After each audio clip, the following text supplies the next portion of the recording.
ଉତ୍ତପବିତ୍ତା ମହାନଦୀର ତଟଦେଶରେ ସମବେତ ସତୀର୍ଥ ଅତିଥିବୃନ୍ଦ ଏବଂ ସଜ୍ଜନ ମଣ୍ଡଳୀ, ଅନ୍ଧାର ରଜନୀରେ ଆଲୋକର ବର୍ଣ୍ଣାଳୀ, ଗହ ଗହ କମ୍ପୁଛି ଶିମିଳିପୁର ହରିରାଜପୁରର ବଡ଼ଦାଣ୍ଡ। ଗୋଟେ ମହୋତ୍ସବ କରିବା କମ୍ ବଡ଼ କଥା ନୁହେଁ। ଯେଉଁମାନେ ଲୁହ ଆଉ ଲହୁକୁ ମହୁ କରି ଏଭଳି ଗୋଟିଏ ମହୋତ୍ସବର ପରିକଳ୍ପନା କରିଛନ୍ତି, ସେମାନଙ୍କୁ ବାବା ସିଦ୍ଧେଶ୍ୱର ଅନନ୍ତ କୋଟି ଆୟୁଷ ଦିଅନ୍ତୁ। ମୋ ଭଳି ଗୋଟିଏ ଛୋଟିଆ ଲେକର କେଇ ବୁନ୍ଦା ଆୟୁଷ ନେଇ ସେମାନଙ୍କୁ ଦୀର୍ଘାୟୁ କରନ୍ତୁ। ଏହା ହିଁ ମୋର ବାବା ସିଦ୍ଧେଶ୍ୱରଙ୍କ ନିକଟରେ ନିବେଦନ। ଯେଭଳି ସାଗରର ପରିଚୟ ମିଳେ ତାର ଦିଗନ୍ତ ବିସ୍ତାରୀ ତରଙ୍ଗାୟିତ ଜଳରାଶିରୁ, ଆକାଶର ପରିଚୟ ମିଳେ ତାର ଅନନ୍ତ ବ୍ୟାପୀ ନୀଳିମାରୁ, ଗୋଟିଏ ବୃକ୍ଷର ପରିଚୟ ମିଳେ ତାର ସୁସ୍ୱାଦୁ ସୁମିଷ୍ଟ ଫଳ ଏବଂ ସୁଶୀତଳ ଛାୟାରୁ, ସେହିଭଳି ଗୋଟିଏ ସୁସ୍ଥ ସୁନ୍ଦର ସମାଜର ପରିଚୟ ମିଳେ ସେଠାରେ ବସବାସ କରୁଥିବା ଲୋକମାନଙ୍କର କଳା, ସାହିତ୍ୟ, ସଂସ୍କୃତି, ଐତିହ୍ୟ, ପରମ୍ପରା ପ୍ରତି ଐକାନ୍ତିକ ଅନାବିଳ ଅନୁରାଗରୁ। ଆଉ ଏହି ଅନୁରାଗର ପରିଚୟ ମିଳେ ମହୋତ୍ସବରୁ। ଯେଉଁମାନେ ମୁଣ୍ଡର ଝାଳ ତୁଣ୍ଡରେ ମାରି ଏଇଭଳି ଗୋଟିଏ ମହୋତ୍ସବର ପରିକଳ୍ପନା କରନ୍ତି, ସେମାନଙ୍କର ଆୟୁଷ 6 ମାସ କମିଯାଏ। ତେଣୁ ଦୀର୍ଘ 6 ମାସର ଆୟୁଷକୁ ବାଜି ଲଗାଇ ସେମାନେ ମହୋତ୍ସବର ପରିକଳ୍ପନା କରନ୍ତି। ତେଣୁ ସେମାନଙ୍କୁ ବାବା ସିଦ୍ଧେଶ୍ୱର ଘଣ୍ଟ ଗୋଡ଼ାଇ ରଖିଥାନ୍ତୁ। ଆଜିର ଯିଏ ମୁଖ୍ୟ ଆକର୍ଷଣ, ମୁଖ୍ୟ ଅତିଥି, ମାନ୍ୟବର ବିଧାୟକ ଶ୍ରୀଯୁକ୍ତ ଦେବୀରଞ୍ଜନ ତ୍ରିପାଠୀ ମହୋଦୟ, ଯାହାଙ୍କର ବଳିଷ୍ଠ ଉଦ୍ୟମରେ ଶିମିଳିପୁର ହରିରାଜପୁର ଅଞ୍ଚଳବାସୀଙ୍କର କୀର୍ତ୍ତିର କୋଣାର୍କ ଶିମିଳିପୁର ହରିରାଜପୁର ଆଞ୍ଚଳିକ ବିଦ୍ୟାପୀଠ ଏହି ବର୍ଷ ଭିତରେ ଅଦ୍ଭୁତ ଉନ୍ନତି କରିସାରିଛି। ଯିଏକି ଯେଉଁ ବିଦ୍ୟାଳୟଟି ମାନ୍ୟବର ବିଧାୟକଙ୍କର ନେତୃତ୍ୱରେ ଆସେମ୍ବଲିରେ ମଧ୍ୟ ତାର ଉନ୍ନତିକରଣ ପାଇଁ ପ୍ରଶ୍ନ ଉଠିଥିଲା ଏବଂ ତାଙ୍କର ବଳିଷ୍ଠ ନେତୃତ୍ୱରେ ଦୀର୍ଘ 100 ବର୍ଷର ଖାତ ଏବେ ପୋତା ଯାଇଛି ଏବଂ ସେହି ପୋତାଯିବା ପରେ ସେଠି ଗୋଟିଏ ଭବ୍ୟ ମଣ୍ଡପ ମଧ୍ୟ ବର୍ତ୍ତମାନ ନିର୍ମାଣାଧୀନ ଅବସ୍ଥାରେ। ତ ଅଞ୍ଚଳବାସୀଙ୍କ ତରଫରୁ ଏବଂ ଅନୁଷ୍ଠାନ ତରଫରୁ ଆଜ୍ଞାଙ୍କୁ ମୁଁ ଗଭୀର କୃତଜ୍ଞତା ଜ୍ଞାପନ କରୁଛି। ତେବେ ଆଜି ହେଉଛି ଯେଉଁ ଜାଗର ମହୋତ୍ସବ, ଶିବ ମହିମାରେ ମହିମା ମଣ୍ଡିତ ଉତ୍ସବ ସ୍ଥଳୀ। ତେବେ ଶିବ କିଏ? ଶିବ ଶବ୍ଦର ଅର୍ଥ ହେଉଛନ୍ତି ମଙ୍ଗଳମୟ। ଯିଏ ସମସ୍ତ ଅମଙ୍ଗଳକୁ ଆକଣ୍ଠ ପାଳନ କରନ୍ତି, ସିଏ ହେଉଛନ୍ତି ଶିବ। ଆଜିର ଦିନ ହେଉଛି ହରି ଆଉ ହରଙ୍କର ମିଳନ ଦିନ।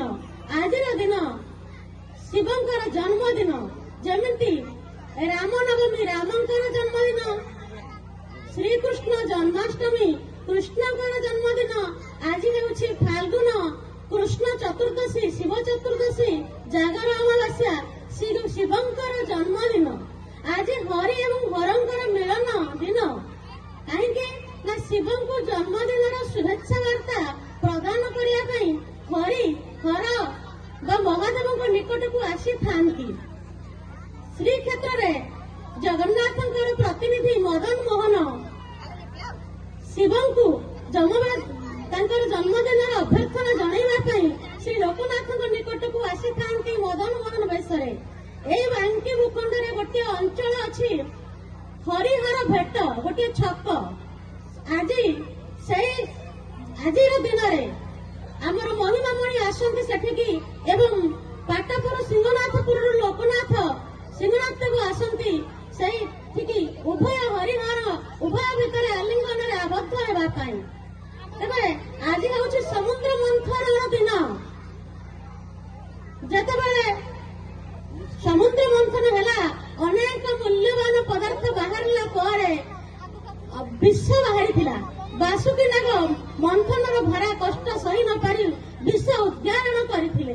ତେବେ ଯାହା ବି ହେଉ, ଏହି ବିଷକୁ ପାନ କରିଥିଲେ ସେଇ ମଙ୍ଗଳମୟ ଶିବ ଆକଣ୍ଠ ପାନ କରି ସେ ନୀଳକଣ୍ଠ ବିଷ ପାନ କରିବା ପରେ ସେ ମୂର୍ଚ୍ଛିତ ହୋଇଗଲେ। ତେବେ এই ମୂର୍ଚ୍ଛିତ ଶିବଙ୍କୁ ଚେତନଶୀଳ ଅବସ୍ଥାକୁ ଆଣିବା ପାଇଁ ସମସ୍ତ ଦେବଦେବୀ ପ୍ରଦୀପ ପ୍ରଜ୍ୱଳନ କରି ଆଜିର ଦିନରେ ହରିଙ୍କ ନିକଟରେ ଯାଇ ବା ବିଷ୍ଣୁଙ୍କ ନିକଟରେ ଯାଇ ପ୍ରଦୀପ ପ୍ରଜ୍ୱଳନ କରି ଉଜାଗର ରହି ଶିବଙ୍କୁ ଚେତନଶୀଳ କରାଇଥିଲେ। ଆଜି ହେଉଛି ଏଭଳି ଗୋଟିଏ ଦିନ।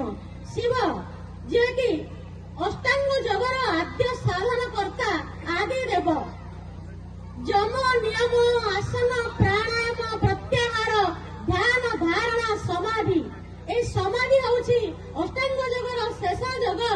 এই ସମାଧିସ୍ଥ ଅବସ୍ଥାରେ ସବୁବେଳେ ଆମେ ଶିବ ଶଙ୍କର ଭଗବାନଙ୍କୁ ଦେଖିବାକୁ ପାଉ। ତେଣୁ ଆଜି ହେଉଛି ତାଙ୍କରି ଦିନ। ତେବେ ସେଦିନ ଗୋଟିଏ ଦୋଛକି ରାସ୍ତାରେ ବୁଢ଼ୀ ମାଟିଏ ବସିଥାନ୍ତି। ଦୁଇ ଜଣ ବ୍ୟକ୍ତି ପଛରୁ ଡାକି ପଚାରିଲେ, ମା ବାଟ ଦେବ ନା? ତୁମେ କିଏ? ଆମେ ଭାରତର ଦୁଇ କବି। ବୁଢ଼ୀ ମାଉସୀ କହିଲେ, ଭାରତର ଦୁଇ କବି କହିଲେ, ଏକ କବି ବାଲ୍ମୀକି, ଦ୍ୱିତୀୟ କବି ବ୍ୟାସ। ତେବେ ତୁମେ କି କବି? ନା ମା, ଆମେ ଦୁଇ ଅତିଥି। ବିନା ତିଥିରେ ଦୁଇ ଜଣ ଆସନ୍ତି। ଜଣେ ହେଉଛନ୍ତି ମୃତ୍ୟୁ, ଆଉ ଜଣେ ଯୌବନ। ତେବେ ତୁମେ କି ଅତିଥି? ନା ମା, ଆମେ ଦୁଇ ରାଜା। ଜଣେ ହେଉଛନ୍ତି ଭାରତବର୍ଷର ରାଜା, ସିଏ ହେଉଛନ୍ତି ଯମ ରାଜା। ଆଉ ଜଣେ ରାଜା, ସିଏ ହେଉଛନ୍ତି ଇନ୍ଦ୍ର ରାଜା। ତେବେ ତୁମେ କି ରାଜା?